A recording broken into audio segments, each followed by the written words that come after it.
Hello students, I'm your Shilpa ma'am, taking your Sanskrit.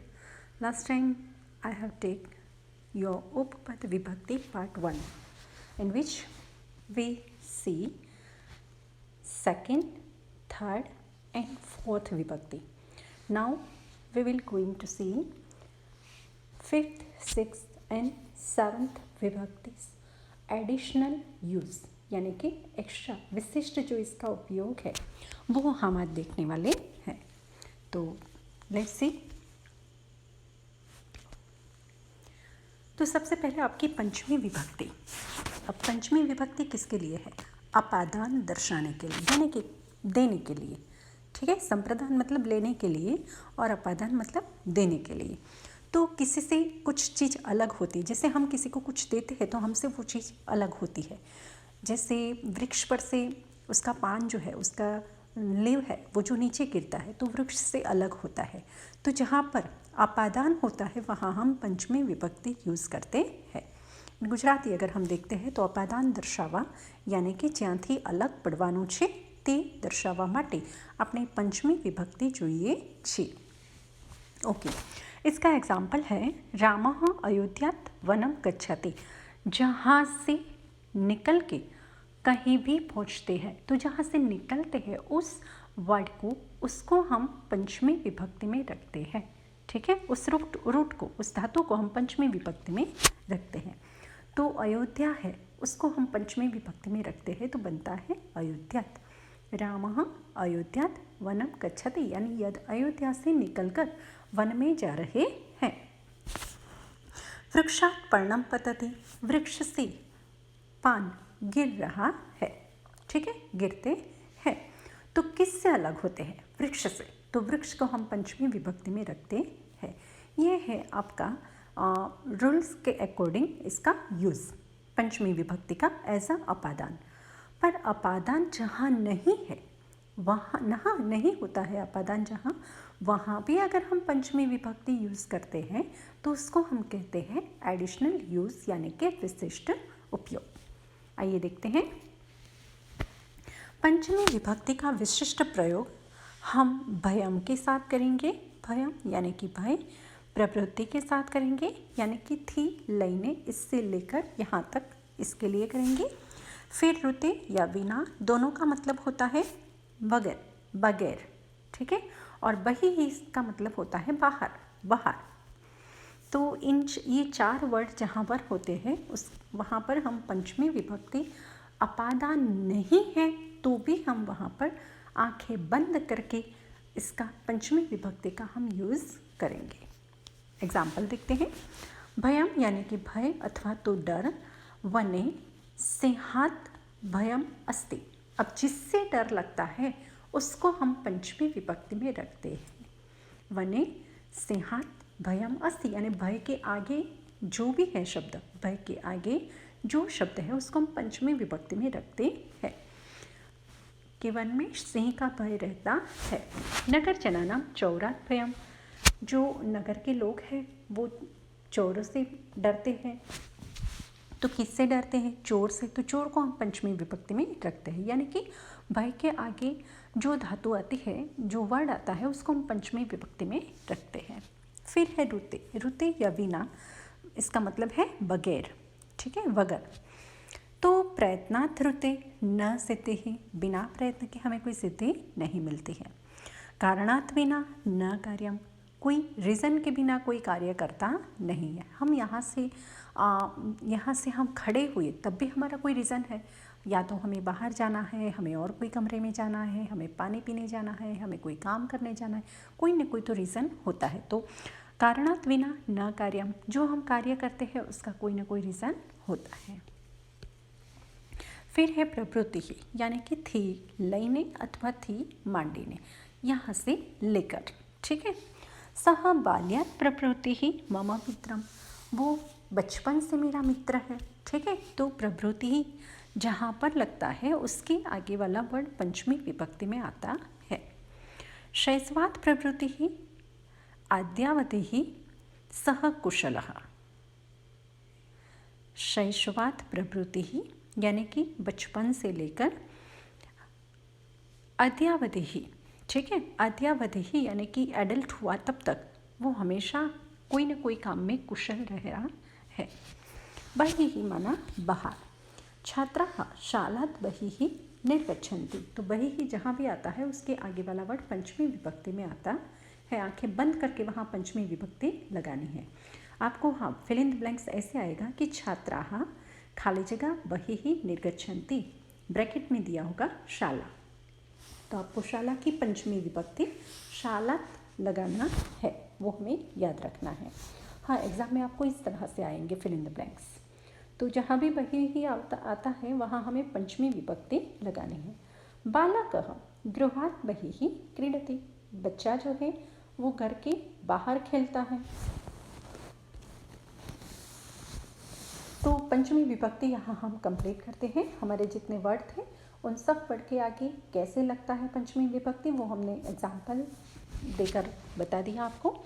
अब आता है षष्ठी विभक्ति। तो ऑफिशियल रूल्स के अकॉर्डिंग अगर हम देखते हैं तो षष्ठी विभक्ति कहाँ यूज़ करते हैं, जहाँ संबंध बताना होता है वहाँ। व्यक्ति थी वस्तु के, व्यक्ति थी व्यक्ति, जिनका संबंध दर्शाना है वहाँ नो नी नो ना जहाँ लगता है वहाँ षष्ठी विभक्ति यूज़ होती है। जैसे कि रामः दशरथस्य पुत्रः अस्ति। राम दशरथ का पुत्र है। सीता रामस्य भार्या आसीत्। ठीक है, सीता जो है वो राम की भार्या यानी को की को का। ठीक है, हिंदी में अगर कहते हैं, गुजराती में नो नी नो ना, जहाँ भी लगता है वहाँ हम षष्ठी विभक्ति यूज़ करते हैं। ठीक है, तो राम जो है, सीता जो है वो राम की पत्नी थी। अब जहाँ पर संबंध नहीं है वहाँ पे अगर हम षष्ठी विभक्ति लगाते हैं तो ये हुई एडिशनल, तो ये हुआ एडिशनल यूज़ यानी कि विशिष्ट प्रयोग। तो कहाँ यूज़ करते हैं, जहाँ पर कृते आएगा, समीपे पार्श्वे आएगा, ऊपरी आएगा, अधः आएगा, पुरतः आएगा, अग्रे आएगा, पृष्ठतः आएगा, या फिर अंतः यानी कि अंदर। ठीक है, कृति यानी इसके लिए, माटे, समीपे यानी कि पास, पार्श्वे यानी कि पास, ऊपरी यानी कि ऊपर, अधः यानी कि नीचे, पुरतः यानी सामने, अग्रे माना आगे, पृष्ठतः माना पीछे और अंतः माना अंदर। तो ये वर्ड जहाँ भी आएंगे वहाँ हम षष्ठी विभक्ति यूज़ करेंगे। तो कृते यानी कि माटे। सैनिकाः देशस्य कृते युध्यति। ठीक है, सैनिकाः देशस्य कृते यानी देश ना माटे, देश माटे, नोनी नूना नथी, देश माटे। ठीक है, सैनिक जो है वो देश के लिए युद्ध करते हैं। छात्राः ज्ञानस्य कृते पठन्ति। विद्यार्थी जो है वो ज्ञान के लिए पढ़ते हैं, ज्ञान प्राप्त करने के लिए पढ़ते हैं। समीपे या फिर पार्श्वे या माना नजदीक। छात्राः शालायाः समीपे तिष्ठन्ति। विद्यार्थी जो है वो स्कूल के नज़दीक खड़े हैं। मृगः वृक्षस्य पार्श्वे तिष्ठति। पशु जो है वो वृक्ष के नज़दीक खड़ा है। ऊपरी माना ऊपर। वृक्षस्य उपरि खगाः कूजन्ति। वृक्ष के ऊपर पंछी कूजन कर रहे हैं, कलरव कर रहे हैं। मंदिरस्य उपरि ध्वजः वर्तते। मंदिर के ऊपर ध्वजा होती है। नीचे, अधः माना नीचे। तो वृक्षस्य अधः पथिकः सुप्तः। वृक्ष के नीचे मुसाफिर सो रहा है। मृगः वृक्षस्य अधः चरति। पशु जो है वो वृक्ष के नीचे चारा खा रहा है, चारा चर रहा है। पुरतः या फिर अग्रे। पुरतः माना आगे, सामे, पुरतः माना सामने और अग्रे माना आगे। वृक्षस्य पुरतः मम गृहम्। वृक्ष के सामने मेरा घर है। मंदिरस्य पुरतः सरिता वहति। मंदिरस्य अग्रे सरिता वहति। तो अग्रे या फिर पुरतः, आगे या फिर सामने। मंदिर के आगे नदी बह रही है। मंदिर के सामने से नदी बह रही है। पृष्ठतः माना पीछे। मंदिरस्य पृष्ठतः उद्यानम् अस्ति। मंदिर के पीछे बाग है, गार्डन है। अंतः माना अंदर। मनसः अंतः मनसः अन्तः रामः विद्यते। ठीक है, मन के अंदर या फिर मन के अंदर राम विद्यते, दिखाई देते हैं, मतलब हमारा आत्मा। ठीक है, आत्मा राम, जिसे हम राम ही कहते हैं। अब है सप्तमी विभक्ति। ऑफिशियली अगर देखते हैं रूल्स के अकॉर्डिंग, तो सप्तमी विभक्ति अधिकरण दर्शाने के लिए यूज़ होती है। अधिकरण माना आधार। तो कोई टाइम है या फिर कोई प्लेस है, समय या स्थल, वो दर्शाने के लिए हम सप्तमी विभक्ति यूज़ करते हैं। जैसे कि जो भी प्लेस का नाम है, वहाँ प्लेस का नाम है या फिर जहाँ पर हम बताते हैं कि ये चीज़ यहाँ है, तो उसको हम सप्तमी विभक्ति में रखते हैं। जैसे कि रामः अयोध्यायां वसति, अयोध्या का सप्तमी विभक्ति हमने लिया है कि रामः अयोध्यायां वसति, राम अयोध्या में, जहाँ पर में शब्द आए, ठीक है, वहाँ हम सप्तमी विभक्ति लगाते हैं। गांव में, वन में, शहर में। ठीक है, फिर वृक्षे फलानि दृश्यन्ते, वृक्ष ऊपर, तो देखो यहाँ पर भी स्थल बतावे छे, पर वृक्ष के ऊपर, वृक्ष में नहीं। ठीक है, वृक्ष के ऊपर या फिर वृक्ष में फल दिखाई देते हैं। तो कहाँ दिखाई देते हैं, जो हमें स्थल प्लेस बताना है, उसको हम सप्तमी विभक्ति में रखते हैं।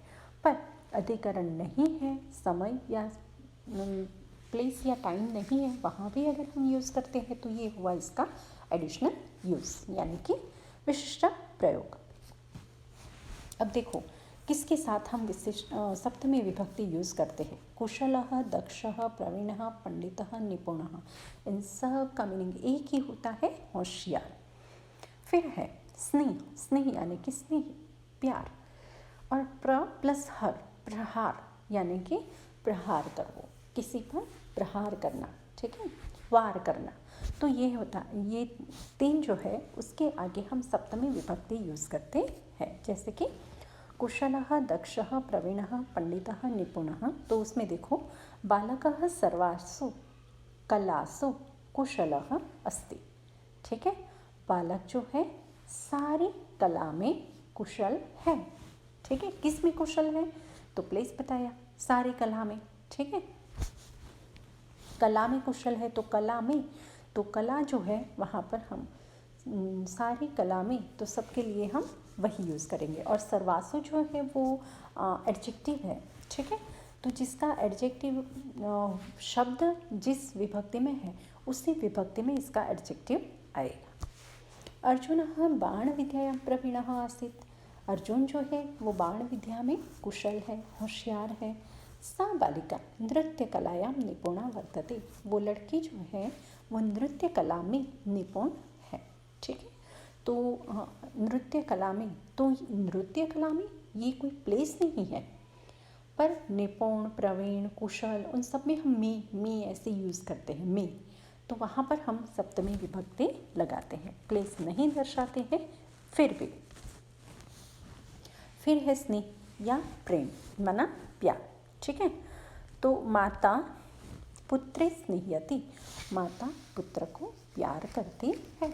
एक्चुअली यहाँ पर को, की, कु, उसके लिए हम संबंध तक विभक्ति यानी षष्ठी विभक्ति यूज़ करते हैं, पर स्नेह के साथ ऑलवेज सप्तमी विभक्ति आती है, इसीलिए हम सप्तमी यूज़ करेंगे।